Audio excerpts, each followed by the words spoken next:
So I want to ask you, we've talked to you before. Sunday Morning has a habit of checking in with our legends. So we Thank you talked to so you. much. Yes, trust me, thank you. We talked to you in the 90s, we talked to you in the teens, now we're talking to you in the 20s. How is this stage of your life? Better than some of the other stages. This is a better life for me now at 82. I feel better. You know, not always like physically with my knees, maybe they might hurt a bit, but I feel good. I feel settled. I feel it's that I don't have to climb. I don't have to do anything else. I feel settled. Got nothing to prove. I don't have a thing to prove. Nothing to prove, no, to nobody but myself. Is that what you mean when you say, I don't have to climb? What do you mean? I'm settled at this place that I'm in. I don't have to do more. I don't have to do more. I am just easy. I'm very easy right here in the space that I'm in now. There's not that I have to I have climb, to. I have to Yeah. grasp, I have to go for the next thing. Yeah, no more climbing. Which is good. That's better for your knees. Oh, sure is. It's better for my heart, too. It's just good to feel this way. This story will air on your 82nd birthday. Ooh. What are your thoughts as you approach 82? I'm just going to be still. With my other birthday, I think it was 80, I had a huge party in New York with everybody there. It was so much fun. For the 81st, I chilled. For the 82nd, I'm going to chill even more. You're gonna chill? What is that? What is chilling for Patti It LaBelle? means no people in my crib. It means just like laid back, just cooking something for myself and just enjoying my TV and just enjoying my little puppy, my little dog. He's not a puppy anymore. Mr. Cuddles, he's about 107. So he's like walking around like this and he can hardly see, but he can smell mommy. You know, so I'll be with him having fun. Do you have you've written a whole book on Patty's Pearls, these little gems of wisdom. Do you have a Patty's Pearl about aging? Don't let it make you nervous. Age is a number and it's a graduation. When I turned 50, I said, wow, it doesn't seem old. 50 doesn't seem old. 80 doesn't seem old to me. And my secret for who I am and what I'm doing at 81 right now, I am really living it down, not up, but having fun living it down. I play cards. We have card games on Saturday nights and crab nights, and nights that I cook for everybody. And we watch movies, and I don't do much. I don't do much. I'm very boring. But you kind of like it that way. I love it that way. That's the way it's been for all my life. Living it down, I like that, instead of living it up. That's what I do. And that just means mellow. Yeah, mellow. How easy is it to play cards and take other folks' money? That's what I do, and I love it. Yes. What's your card game? AC Doocy. And you play for money? Yes. Should I say that to the people listening and watching this show? Yeah, I play for money. I don't have time to waste. Like, some people play for a quarter or whatever, but no, we play for money. I love it. And you win. And I win sometimes. Okay. Sometimes I don't. Then I get very angry. And then I'll say to everybody playing, I said, bye, you guys. I'm going to go watch Netflix. And I leave. But I come right back. I'm addicted to those card games. Pity Pat, AC Doocy, those are the card games I play. Oh, and 500 Gin Rummy. You're talking about how you're living it down, you're going mellow, but you are still professionally singing. You're out there. Girl, I better. I have to sing. Singing is my life.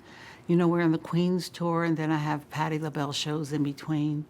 And just stuff is happening for me. And I'm happy to say I'm still standing, and I'm still working.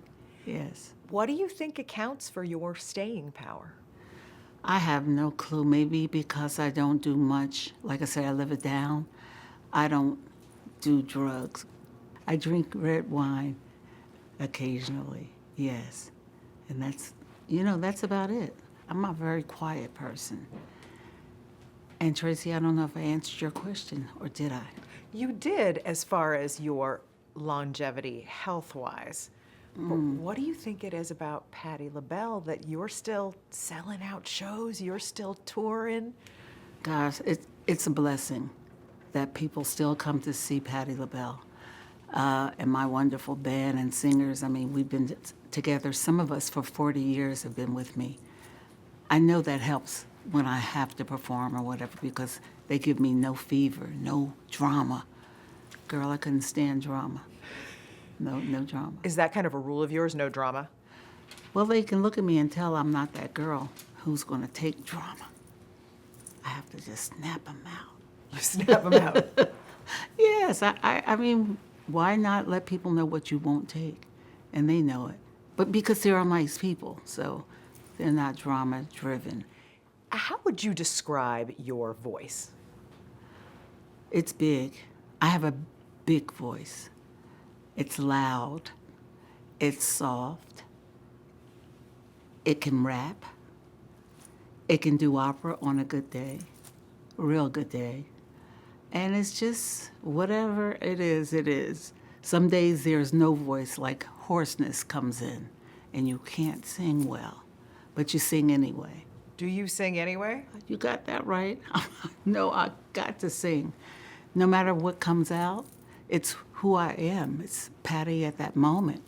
And sometimes it's not pleasant to me at all, but I'm still going to sing the song. And sometimes the audience, they'll sing it for me, so. They help you out. Yeah, they do. It's interesting you say, I've got to sing. Yes. Is it something that you must do? It's something that I have to do. I was born singing. I love to do shows. You know, I love the meet and greets. I just love what I do. And I'm so happy to be in this place at this time in my life. What do you think you're best known for? What makes people say, that's Patti LaBelle? Oh, gosh. It used to be my hair. I used to wear those crazy hairstyles. My nails have always been like something that people would look forward to seeing what color or how long or whatever. And I gravitate to people. Like if they're afraid to come over to me, I'll say, hey, you want a photo? And they'll say, yes, Miss Patti, but I was afraid to ask you. I thought you would say no. I said, no, I'm saying yes. It's when you guys stop wanting photos and autographs, that's when it's over for me. And how about sound-wise? Is there a Patti LaBelle sound that people say, that's Patti LaBelle? Loud. They know that's Patti. You know, she don't hold back. She does not hold back. One of my favorite Patti LaBelle moments, and I think it may be one of yours too, is when you sang the ABCs on Sesame Street. Oh, wow. That was a moment. I love that show. And at the time, I didn't have grandkids. So when the grandkids were old enough to see me doing the ABC, they said, that's Grandma. They call me Glam Mom. That's Glam Mom. Glam Mom? Yeah. How perfect is that? It's so nice. And they realized that I was a singer, and they were brought up on Sesame Street. It's not your typical But- ABCs. No, it's not. That I know. That I know. When you look at Patti LaBelle's career from the outside, I think people would assume that you are this outgoing person, attention-seeking person, and that is not you. That's not me. Not yet. Not yet.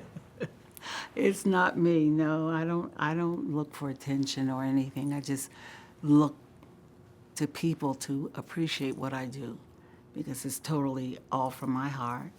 I don't pretend. I give you me. Genuine do. you. Were you a shy kid? Oh my goodness, my mother had to pay me to go outside. I was very, very, very shy. And would you sing in your closet? I would sing in my bedroom with the broom as a microphone. So I knew I had a voice. So I would always sing in the house, and my mother and father loved my voice. And my father was a singer, so I got it from him. Yeah, I would pretend I had a microphone and just sing my heart out. With a broom. Yeah. Were you scared to share that voice with the world? No, but I'm very shy, but I wasn't afraid of singing for the world. Not at all. So you started singing in church. I sure did. I sang in the church, wanting to be in the choir background. And the choir director, Miss Chapman, heard my voice, and she said, "You have to sing lead." I said, "No, I'm afraid. So she had her son do a duet with me, her son had a voice like Luther Vandross, and I could not say no to singing with him. So we sang, and we got a hallelujah and a standing church ovation. So we were doing good, and that's when I knew I was okay. Do you remember that feeling when everybody stood up in church and said hallelujah? Chills. I said, "Oh, we're doing it. We're just doing it." They all appreciate it. Yeah, and that makes you feel great when they really stand up and clap, and sometimes clap for a long time. A great feeling. What was it about little Patti LaBelle that you at first didn't want to sing solo? Little Patty Holt. I didn't want to because I wasn't ready. I had the talent, but I sort of kept it to myself, and I wasn't ready to share because I of course would think that sometimes people wouldn't care for my voice and say nasty things. So you hold it in until you just want to burst out and let it all come out. And when I did that, I realized that I was accepted by people. Not just accepted, applauded. Applauded. Standing ovation. Standing up ovation. Not a standing up ovation for a long time. Yeah, they would stand. So you started a singing group, and it's hard to believe this now, but a record label owner called you plain? What did No, he he say? called me quite ugly. He didn't say plain. He said the word, "You're not so attractive." I said, "Well, evidently I'm attractive enough for you to want to push my voice." What did that do to you? It hurt my heart, because I knew he was making money from my ugliness. Did it give you kind of a steel inside of you? It gave me hurt, just total hurt, because I knew how much he loved my voice. And it's like I said, this too shall pass. And it did. Yes. It sounds like it gave you kind of a resolve. It did. And I knew no matter what anyone said about me, I am who I am. I'm not going to change. The only thing I changed was my nose. And that was something I needed to do for myself. You had your nose done? And that's all I've ever had done, yeah, my nose. Because it was not pleasing to me. And I'm the first one who will criticize myself. And if someone else does it, I'm not going to listen. But when I look and see that there could be something changed in my body or whatever, I'll do it. You did that for you, not because of what anyone else was saying. Not because of anyone, no. It was because I wasn't in love with my nose. Yeah. This record label guy suggested you change your name. To the beautiful. How are you going to call me the beautiful when you said I'm not so attractive? But I went along with that name. I said, that's cute. So that's who I've been for all my life. As a singer, LaBelle. Patti LaBelle. Mm-hmm. Did that stick right away with you? I love it. I love Patti LaBelle. Not because of what it means, the beautiful. I just like the way it rings. It rings my bell. It rings your bell. It's Yeah. good. There's something kind of musical to the name. Right. Mm-hmm. So that's who I've been, that's who I'm going to be, and that's who I'm happy with. I'm very happy. So that initial group, Patti LaBelle and the Bluebells, what was your Yeah. sound? Corny. We had a corny sound, but we were awesome. It was, I Sold My Heart to the Junk Man. That was corny. But that's our voices. And we all dressed alike. We all went to Woolworths. It's like a five and dime, whatever you want to call it, and bought tiaras and gloves, and we had our dresses made by someone who charged us nothing. And we went on stage and sang, and we past the corny stage, and we went into ballads, You Never Walk Alone, and down the aisle, and just sung, real songs. And that was Cindy, Sarah, and Nona. And Sarah's no longer with us. But we had great fun together, and Sarah had the most beautiful high voice. So when you hear the high voice in LaBelle, that was Sarah Dash. And we rode across the country in a station wagon from Philly to L.A. We were opening for the Rolling Stones. And that was back in the day, and tickets were $3.99. Could you imagine? And we did our show, and of course, we were all afraid that the Rolling Stones audience would turn on us. You know, bring the Stones on or something. But they accepted us, and they gave us a standing ovation. So that was fun, I call it starting big. And then we went to London to regroup from Patti LaBelle and the Bluebells to LaBelle. And when we were in London, we performed at the Scotch Club, I think it was called, and Elton John was my piano player way back in the day. What were the realities of touring as an African-American girl group when you started out? The reality was not good for Black performers, men and women, because we had to drive to all of our engagements.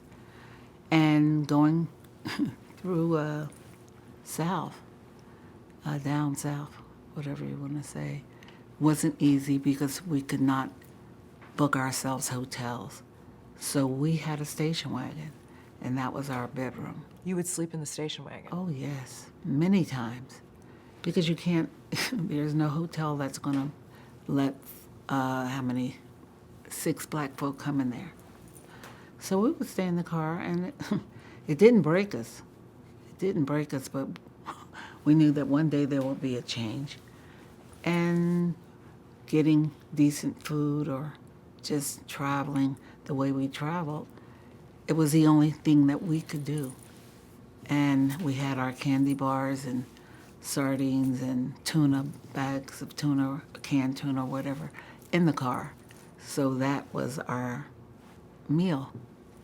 Your group became LaBelle. LaBelle. And that was something more than a girl group. We wanted to change our appearance, our song, our whole everything. So we changed our name to LaBelle. And what was LaBelle's style? How would you describe LaBelle's style? LaBelle's style was outrageous. I mean, we were wearing, I had about an 8-inch boot. Oh my goodness. Oh yeah, and crazy hair, crazy outfits. And Nona had the craziest because her body is the most beautiful. So she came out, so she's a hot mama. She still is. And Sarah was a beautiful, beautiful body, and Cindy. And so we were singing about the revolution and sexual things before any Black girl or white girl group sang about. We were singing about what's relevant. And I was nervous when we did them because I said, oh, what are people going to say, us singing about sex or singing about the revolution or singing about what's real? And when we did it, we were totally accepted. Yeah, you were a hit. Mm-hmm. Yes, we were. Tell me about that a little more. Was that a conscious decision to say, we're going to sing about things that people are not singing about? It was a conscious decision because why not? We knew it was necessary. And being the first to do that, you know, we were a little afraid, but we did it. And we grew from that. And most people, when they saw LaBelle, they said, oh my God, those girls are singing about real stuff. Lady Marmalade, you've said that you didn't know what it meant. Come on. I had no clue. Because we were on our way to Allen Toussaint or Toussaint in New Orleans to record our album. And Bob, the gentleman who wrote Lady Marmalade, called my manager and said, bring the girls to my house before you get to the airport. And he played Lady M, and we all knew it was a hit. So as soon as we got to Alan, I said, Alan, let's record Lady first. And we did, and it was and still is something that people want to hear. It's an amazing song. Mm-hmm. But did you, even if you didn't know exactly what it meant? I had no clue. Did you know that you were pushing the envelope a little bit? No, because when we sang it, we didn't know what Voulez-vous que je avec toi meant. It means, will you sleep with me tonight? So we got a lot of flack from the nuns and different people, and I was saying at that time, well, a hooker has to make money too. So take her mattress. It was like something we did, and people enjoyed it, and we did it, and I still do it. Of course, I still do it. And now you know what it means. And Of course. You sing it out. Yes, and I let the audience sing. I bring 5 men up, and they sing it their way, and it's usually funny, very funny. Was there something, I mean, you were talking about how you push things, you push the norms. To have that validation that was a huge hit song, and you were singing about sex. You were singing, hey, will you sleep with me? Of course, but not knowing. And of course, once we found out, we said, ooh, we like it even more. So what? LaBelle broke up in 1977. Were you scared at first to go solo? Of course I was afraid. I love singing with Sarah Nona and Cindy. And at one time we realized that we all wanted to do different music. And to stay together, it would be sort of like lying to the public that we're all into this same one song.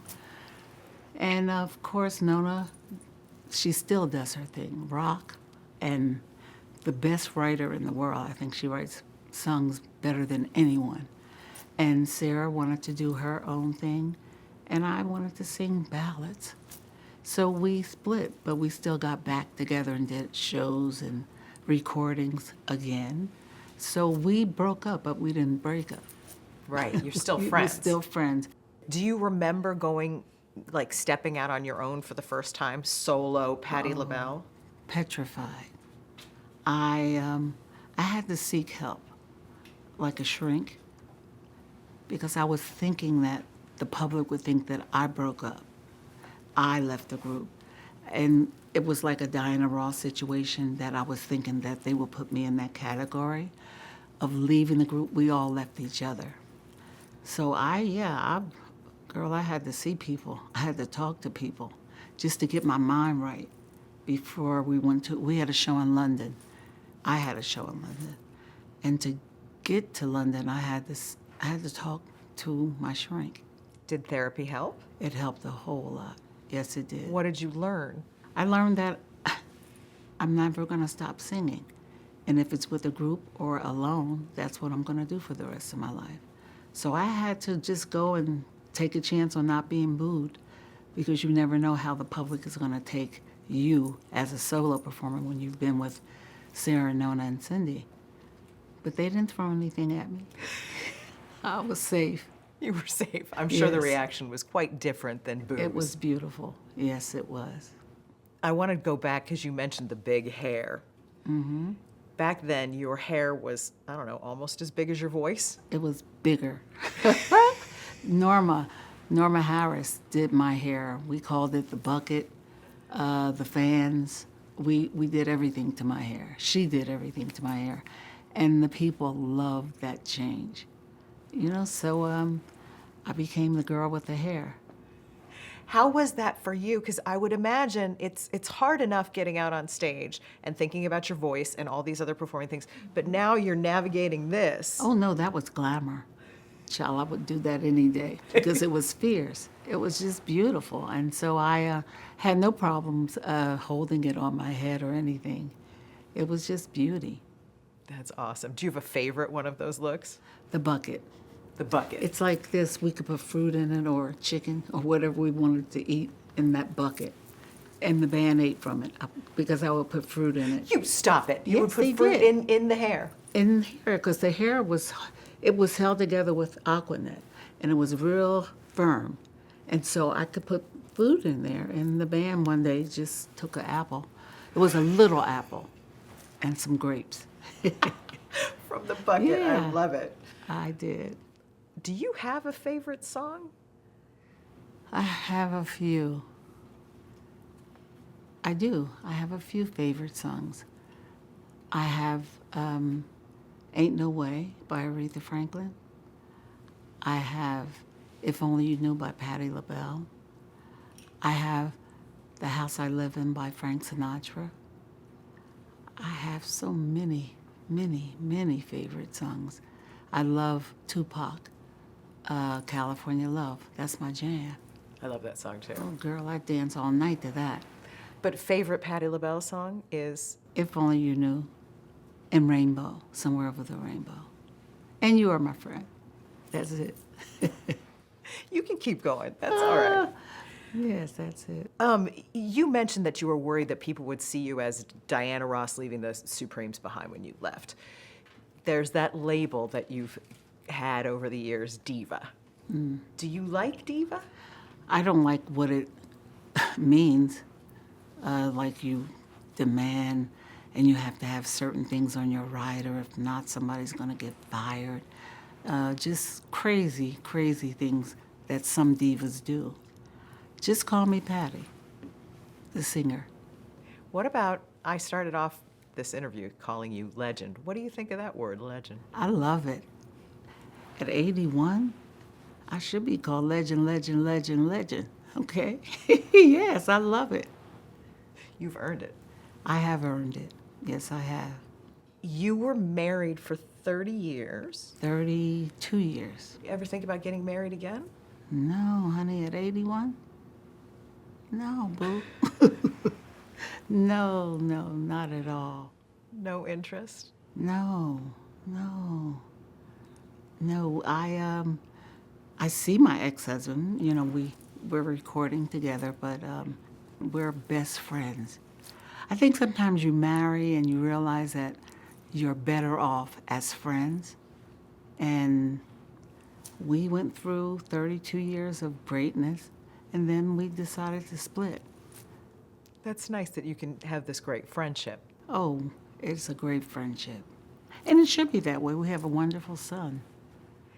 Yeah, you have a son, And then I have adopted kids tell also. me about that. You adopted kids along the way. I adopted my neighbor's 2 sons. There were 6 sons, and she passed, and the father was very sick. So we got papers to adopt Stanley and Dodd. And my sister Jackie died, and she had 2 kids, Billy and Stacy. So I adopted them. So I asked Sori first, can I do these things? Because it's his mother giving herself to everybody. And he said, no problem, Mom. Your son said, that's fine, I'll have some extra siblings. Yeah, because he's a good-hearted son anyway. Why did you feel compelled to do that? Because I'm a giver. And I knew that they were missing meals and just not having the comfort of having parents. And I like taking care of people. So that's what I did. You said they were And that's missing what I meals, did. so you brought them in, cooked for them. Yeah, because I'm cooking all the time, so I might as well share with the neighbors. So they came and they live with us. And they're all good. They're all good. Everybody's good. Wow. So you really have 5 kids. I have 5, yes. That's remarkable. You have these great stories about cooking for all sorts of people and hanging out with all sorts of people. The Rolling Stones, I know you cooked for. Prince had you over to cook for him one time? And he ate a roll, 1 roll. I cooked 12 items. And he drove me to his house in the alphabet car. So I had his people get all the groceries. So when I got there, all I had to do was cook everything. And I made some rolls. And when it was done, I said to him, and my musical director had come along with me, Bud Ellison. So I said, come on, you guys, dinner's ready. He sat down, and I was grubbing because I was hungry. and so was Bud. He ate one roll, and I looked at him. I said, "That's it?" He said, "I'm going to eat that now, but later I'll get some more." He was just wonderful and special. And Luther, I cook for Luther. I cook for Richard Pryor back in the day. I cook a lot on the road. I still do. You still cook on the road? Yes, I have to. Because nobody's cooking good anymore. So what do you cook on the road now? Anything, branzino, steaks, liver and onions, cabbage, lots of pasta with Italian sausage. And I mean, I cook everything. And I try to stay away from bad stuff. Like I used to be a cheesecake fanatic. I don't eat that anymore. No. Let's talk about that. Tell me about your love affair with food. I love good food, and I love to cook. And lately I've been cooking, but I've been cooking more healthy, driven foods, like salads. I'll have salads with not the regular dressing that I used to use. I can't say what it was, but salads. What's the dressing you used to use? I can't tell you. I can't tell. I can't even tell you the one that I use now. You know, you all your life have loved cooking, loved food. Yes. How did your diabetes diagnosis change what you could cook, what you could eat? I had to slow down on a lot of the carbs that I was consuming. And I did it well, like no pizza, a little pasta every now and then, but I learned how to control myself much better. So I'm this year good numbers. You look great, yeah, and you feel great? I feel great, yeah, I feel really good. Is it an everyday thing that you have to think It's about? an everyday, all-day thing that you have to check yourself before you wreck yourself. And that's what I do. You are one of 5 in your family, and you're the only one left. Only one left. My 4 sisters are gone, and of cancer, not diabetes. And I was at 44. Most of my sisters died before they turned 44. Actually, all of them did before they turned 44. So I was always afraid of not making it to 50 or 45. But I did. Yes. Does it feel like found time? Like if you had that in your mind that you weren't going to make it past when your sisters died at 44? Yeah, I thought about that. And I just realized, like I said, every morning I wake up is a blessing. Never knowing, sometimes we don't know what's going to happen tonight. We just don't. And I've been blessed. Do you think about why am I the one who's still here? Yes, I think about that all the time. Why me living and them not being here? Yes, that's constant. How do you answer that? I don't answer it. I can't answer it. I just know that I'm still standing. Almost double their age when they passed. So I thank God every day.